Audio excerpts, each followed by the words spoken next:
दर्द का मतलब है दर्द होना, तो दर्द तो होगा बट इतना नहीं होगा कि आप मर जाएं, ऐसा नहीं होगा। अस्सलाम वालेकुम, this is Aksa Mahmood and welcome to my channel. Normal delivery किस तरह होती है, ये क्वेश्चन आया मेरे पास। तो जो न्यू मदर्स हैं जिन्होंने फ़र्स्ट टाइम कंसीव किया है, उनके जहन में ये क्वेश्चन बहुत आता है और डर भी लगता है कि नॉर्मल डिलीवरी किस तरह होती है। मैंने काफ़ी सारी वीडियोस बनाई हैं, नॉर्मल डिलीवरी कब होगी, आपको कैसे पता चलेगा, पेन्स के बारे में सब कुछ मैंने डिस्कस किया है। बट कैसे होती है इस बारे में हमने कभी बात नहीं की है। तो मैं कोशिश करूँगी कि अपने एक्सपीरियंस से थोड़ा बहुत समझाने की कोशिश करूँ। बाकी आप लोग समझदार हैं, ऑन एयर सब बातें इस तरह से खुलकर नहीं की जाती हैं, बट मैं कोशिश ये करूँगी कि आप लोगों को आसान अल्फाज में सारी बातें समझा सकूँ। इसके अलावा बहुत सारी लेडीज़ ने मुझे शाउट आउट के बारे में भी कहा है, तो शाउट आउट मैं हर वीडियो में एक प्रॉपर शाउट आउट दूंगी। ये नहीं कि मैं बहुत सारे नाम ले लूँ, ना ही आप इस तरह इंटरेस्टेड होंगे देखने में और ना ही अच्छा लगता है इस तरह देखने में। हर वीडियो में एक शाउट आउट दिया जाएगा और प्रॉपर दिया जाएगा, और जिनको शाउट आउट ना मिले वो नेक्स्ट वीडियो का इंतज़ार करें।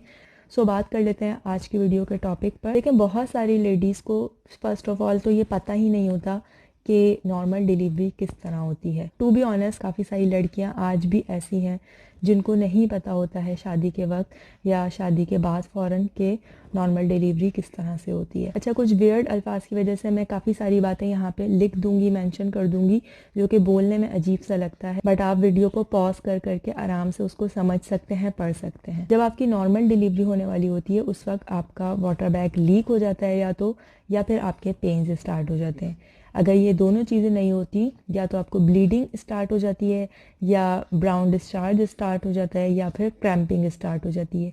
इनमें से कोई एक चीज़ आपको होगी तो इट मीन्स कि आपकी नॉर्मल डिलीवरी अब स्टार्ट होने वाली है। अब ऐसा हो ही नहीं सकता कि इनमें से कुछ भी ना हो, पेन्स तक ना हो और आपकी नॉर्मल डिलीवरी हो जाए। पेन्स होंगे तो ही आपकी डिलीवरी होगी। पेन्स जो हैं वो वक्त के साथ साथ बढ़ते रहते हैं, उनकी इंटेंसिटी इंक्रीज़ होती रहती है। शुरू में वो आधे आधे घंटे के बाद आपको 2-3 सेकंड के लिए फील होंगे। उसके बाद क्या होगा कि जैसे जैसे टाइम बढ़ता जाएगा आपको वही पेन्स जो है वो बहुत ज़्यादा इंटेंसिटी में फील होंगे, और 15-15 सेकंड, फिर 30-30 सेकंड तक उनका ड्यूरेशन चला जाएगा, यानी कि 30 सेकंड तक आपको लगातार वो पेन्स होते रहेंगे। उसके बाद जो लेबर की एक्टिव स्टेज होती है उसमें जो पेन्स होते हैं, यानी कि लास्ट में जो पेन्स होते हैं, उनका जो ड्यूरेशन होता है वो 30 सेकंड्स टू 45 सेकंड और इवन 1 मिनट तक जाता है। यानी कि अगर आपको इतने लंबे टाइम तक के पेन्स हो रहे हैं बहुत ज़्यादा तेज़, इट मीन्स कि आपको डॉक्टर को कॉल करनी चाहिए या आपको डॉक्टर के पास जाना चाहिए। और आपका जो एक्टिव लेबर है वो अब स्टार्ट हो गया है, यानी कि आपकी जो डिलीवरी है उसका टाइम अब बहुत ज़्यादा करीब आ गया। अच्छा, अब माइंड में ये क्वेश्चन आएगा कि ये जो इंटेंस पेन अब स्टार्ट हो गए हैं, अब कितना टाइम लगेगा बेबी को डिलीवर होने में? 1 घंटा, 2 घंटे, 1 दिन, कितना टाइम लगेगा? तो देखिए, पहली बात तो ये कि जो फर्स्ट डिलीवरी होती है उसमें उमूमन ज़्यादा टाइम लगता है बनिस्बत सेकंड, थर्ड या ऑनवर्ड डिलीवरीज में। पहली डिलीवरी में ज़्यादा से ज़्यादा आपको 1 दिन लग सकता है, यानी कि आप 1 दिन तक, 24 घंटे तक आपको दर्द हो सकते हैं। आज आपको दर्द स्टार्ट हुए हैं तो मे भी आपको अगले दिन जाके डिलीवरी हो आपकी, और अगर 24 घंटे नहीं तो एटलीस्ट आपको 15 to 20 आवर्स तो आपको लगते ही हैं। ये मैं एवरेज बता रही हूँ। ऐसा ज़्यादातर होता है कि जो फर्स्ट लेडीज़ होती हैं, जो प्रेग्नेंट होती हैं, उनकी डिलीवरीज में इतना टाइम मैंने एक्सपीरियंस भी किया है और देखा भी। उसके बाद जब आपकी सेकंड डिलीवरी होती है ना, जब आप सेकंड बार प्रेग्नेंट होती हैं, तब आपको ये ड्यूरेशन कम हो जाता है, यानी कि पेन्स स्टार्ट होने से लेके डिलीवरी तक आपका जो टाइम होता है वो तकरीबन 6 से 12 घंटे के दरमियान हो जाता है।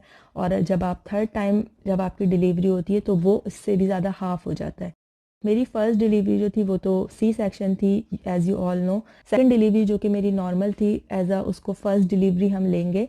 डॉक्टर्स भी ये कहती थी कि आपकी ये जो सेकंड डिलीवरी है, जो नॉर्मल डिलीवरी हो रही है, आप इसको एज अ फर्स्ट डिलीवरी लें कि आप फर्स्ट टाइम डिलीवर कर रही हैं। तो उस सेकंड डिलीवरी में बकौल डॉक्टर्स के वो फर्स्ट डिलीवरी है, उसमें मुझे 20 आवर्स लगे थे बेबी डिलीवर होने में। पेन्स स्टार्ट होने से लेके डिलीवर होने तक बेबी के 20 आवर्स मुझे लगे थे।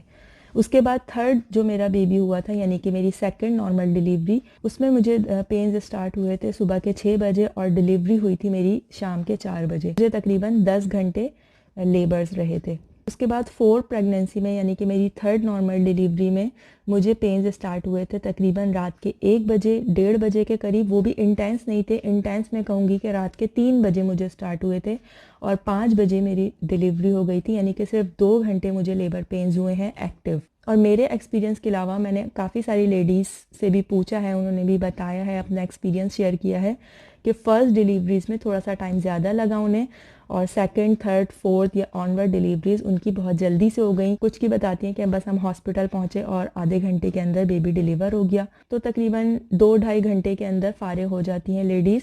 उनके लेबर स्टार्ट होने से डिलीवरी तक का टाइम उनका बस 2 से 2.5 घंटे होता है। तो जब आपको लेबर पेन्स एक्टिव स्टार्ट हो जाएंगे, आप डॉक्टर को आपने कॉल कर लिया, आप हॉस्पिटल पहुंच गई, उसके बाद आपको अगर आपका प्लान्ड सी सेक्शन है तो उसकी पूरी एक अलग स्टोरी है। उसमें क्या होता है मैं शॉर्टली बता देती हूँ कि आपको वाटर बैग लगाया जाता है जिसमें आपका यूरिनेशन पास होता रहता है, आपको फिर उठ के जाना नहीं पड़ता। वो कुछ हॉस्पिटल्स में 3 दिन तक लगा रहता है, कुछ हॉस्पिटल्स में सी सेक्शन के अगले दिन जो है वो निकाल लिया जाता है। मेरे जो है वो 3 दिन तक लगा रहा। तीसरे दिन जब मैं डिस्चार्ज हो रही थी, मेरी छुट्टी हुई थी, उस दिन वो रिमूव किया गया था। But in my sisters case उनका नेक्स्ट डे, ऑपरेशन के नेक्स्ट डे रिमूव कर दिया गया था। इसके अलावा आपको ड्रिप्स वगैरह लगाई जाती हैं सी सेक्शन के केस में। डिलीवरी से पहले ही आपको काफ़ी सारी ड्रिप्स बहुत जल्दी जल्दी लगाई जाती हैं। आपकी बॉडी को रेडी किया जाता है फॉर सी सेक्शन। उसके बाद आपको लेबर रूम में लेके जाया जाता है। उस दौरान आपको कोई भी पेन नहीं हो रहा होता है। आपकी ड्रिप्स भी लगी हुई होती हैं, आपका जो यूरिन बैग है वो भी लगा हुआ होता है, बट आप बात भी कर रही होती हैं। इवन मैं तो खा पी भी रही थी और बातें भी कर रहे हैं। आप बैठ भी सकती हैं, लेट भी सकती हैं, लेकिन ज़्यादातर जो डॉक्टर्स हैं वो पेशेंट को बोलते हैं कि आप लेटे ही रहें। उसके बाद आपको ऑपरेशन थिएटर ले जाया जाता है तकरीबन आधा पौन घंटे के बाद ड्रिप्स लगाने के बाद, और उसके बाद आपका सी सेक्शन कर दिया जाता है। और उसके बाद फिर आपको कुछ नहीं करना होता है, बस लेटे रहना होता है 1 दिन तक। सारे काम डॉक्टर्स खुद कर रहे होते हैं, बच्चे को बड़े संभाल रहे होते हैं, आपको सिर्फ लेटे रहना होता है। आप हिल भी नहीं सकती हैं, आपके पाँव भी नहीं मूव कर सकते हैं। 6 आवर्स बाद आई थिंक आपके पैर जो है वो नमनेस उनकी ख़त्म होती है, जो सुन किया होता है वो सुन ख़त्म होता है। देन आपको फिर थोड़ा सा पेन स्टार्ट होता है, तो डॉक्टर्स जो हैं वो फिर फ़ौरन से इंजेक्शन, पेन किलर इंजेक्शन वगैरह लगा देते हैं, तो उससे आपको इतना ज़्यादा पेन फिर नहीं फ़ील होता।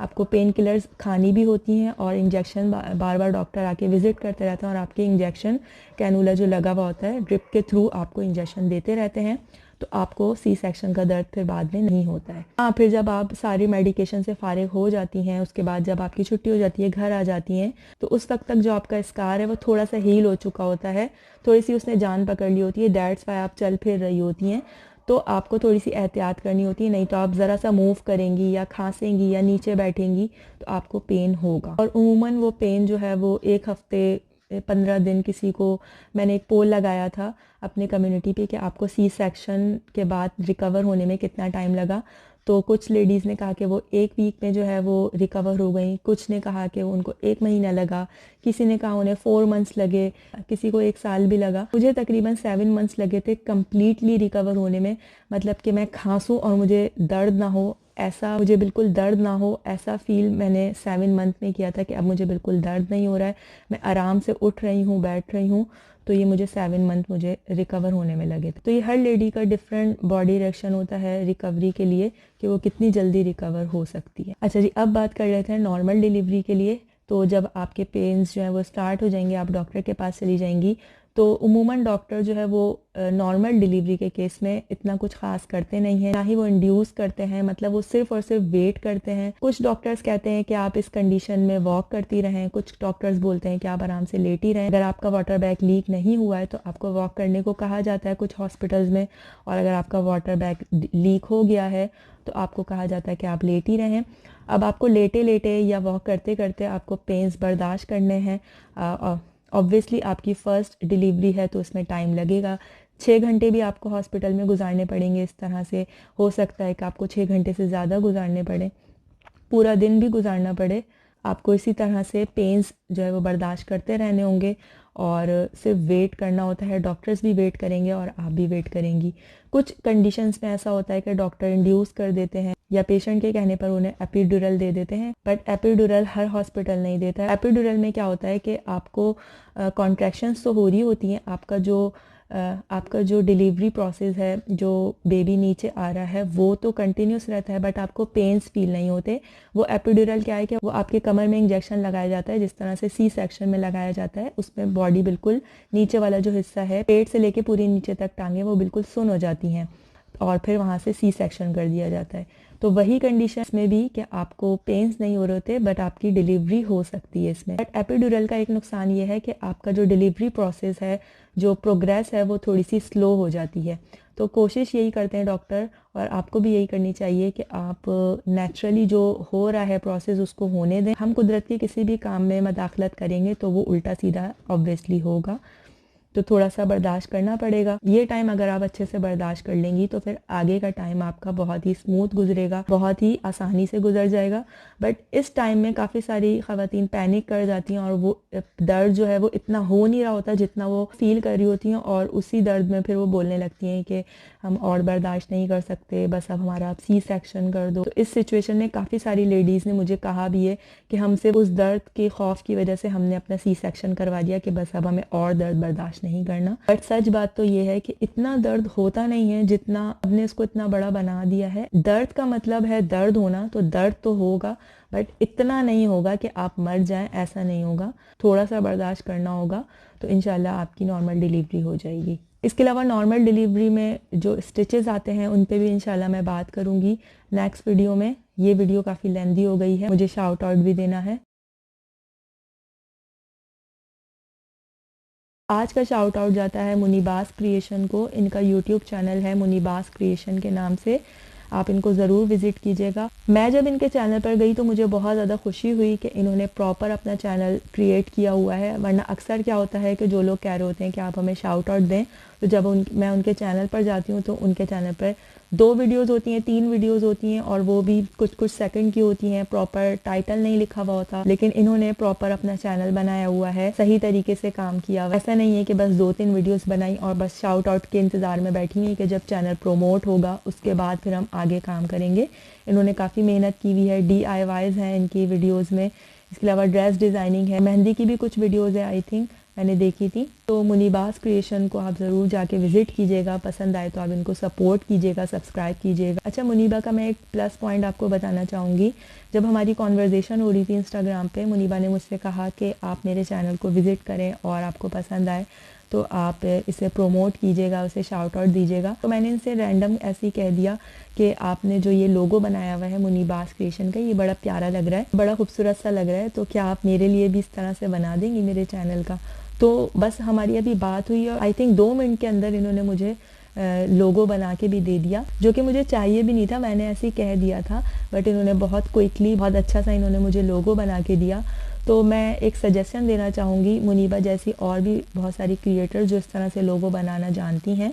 मुझे लोगो बनाना नहीं आता ये वाला, कोई एप्लीकेशन होगी आप उससे बनाती होंगी, तो आप ये सर्विस दे सकती हैं कि हम आपके चैनल का या आपके पेज का लोगो बनाएंगे। आप अपनी सर्विस चार्जेस रख सकती हैं, जिस तरह से मैंने बनवाया आप सर्विस चार्जेस रखें और चार्ज करें। ये भी एक स्किल है, आप इसके थ्रू भी अर्न कर सकती हैं। और जहाँ तक मेरे लोगों की बात है जो कि मुनीबा ने बनाया, तो अभी तक तो मुझे उसकी कोई ऐसी ज़रूरत है नहीं, लेकिन मैं उनकी मेहनत को ज़ाया नहीं जाने दूँगी। कभी कोई प्रिंटिंग में या स्टिकर्स वगैरह में, हरीम क्लोजेट के रेफरेंस से अगर मुझे कुछ प्रिंटिंग वगैरह करवानी हुई तो फिर मैं इनका लोगो इस्तेमाल ज़रूर करूँगी और इनको ज़रूर शाउट आउट दूँगी कि ये मुनीबा ने बनाया है। तो चैनल इनका जाकर ज़रूर विज़िट कीजिएगा। आज की वीडियो में इतना ही। Till next video, take a lot of care. अल्लाह हाफिज़।